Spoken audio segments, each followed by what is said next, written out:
Hello guys, welcome to my channel. இன்றைக்கி நம்ம பார்க்க போகிற ஃபர்ஸ்ட் நியூஸ் என்னென்னா, அண்டர் 19 வேர்ல்டு கப் நியூசிலாந்து வீரரான ஸ்னேகித் ரெட்டி அவர் என்னோட ஃபர்ஸ்ட் செஞ்சுரி அடிச்சிருக்காரு.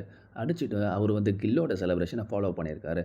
அதுக்கு அவர் ப்ரெஸ் மீட்டில் என்ன சொல்லியிருக்காருன்னா, எனக்கு Gill one of my favourite player, நான் அவரோட செலிப்ரேஷன் தான் ஃபாலோ பண்ணுவேன் ஈச் அண்ட் எவ்ரி செஞ்சுரி அப்படின்னு அவர் சொல்லியிருக்காரு. நெக்ஸ்ட்டு நம்ம நியூஸ் போகிறதுக்கு முன்னாடி நம்ம சேனலை சப்ஸ்கிரைப் பண்ணிவிட்டு பாருங்கள். நெக்ஸ்ட் இந்த நியூஸ் பார்த்தீங்கன்னா, ஜிம்மி ஆண்டர்சன் இந்தியாவில் ப்ராக்டிஸ் செஷன் ஆரம்பிச்சிருக்காரு. அவருக்கு இது 6th டூர் இந்தியா பிச்சில். நெக்ஸ்ட் நியூஸ் என்னென்னு பார்த்தீங்கன்னா, முகமது அமீர், பாகிஸ்தான் வீரரான முகமது அமீர் ரிங்கு சிங்கை பற்றி என்ன சொல்லியிருக்காரு. அவர் இதே பெர்ஃபார்மன்ஸில் இருந்தார்னா அவர் ஒரு ஃப்யூச்சர் யுவராஜ் சிங்கை கூட பார்க்கலாம்.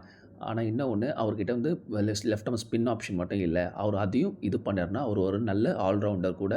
ஆனால் பேட்டிங்கை பொறுத்த வரைக்கும் அவர் நல்லா யுவராஜ் சிங் மாதிரி தான் இருக்குது அப்படின்னு அவர் சஜஸ்ட் பண்ணுறாரு.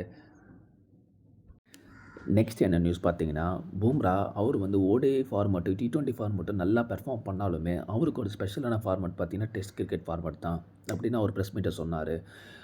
ஆனால் என்னதான் இருந்தாலும் இப்போ நடக்க போகிற test series 5 match test series home பிச்சுன்றதுனால அவருக்கு கொஞ்சம் நெகட்டிவ் சைனாக தான் இருக்கும். கொஞ்சம் ஸ்விங்கு, ரிவர்ஸ் ஸ்விங் அதெல்லாம் லேட்டராக கிடைக்குமான்றது அது ஒரு டவுட்டு தான். அதனால் இந்த சீரிஸை அவர் எப்படி ஹேண்டில் பண்ண போகிறாரு, மேபி அவர் பெஞ்சில் இருப்பாரா, சில மேட்சஸ்ஸு ஃபுல் மேட்சுமே ஆடுவாரா, அது நம்ம இனிமேல் தான் பார்க்கணும்.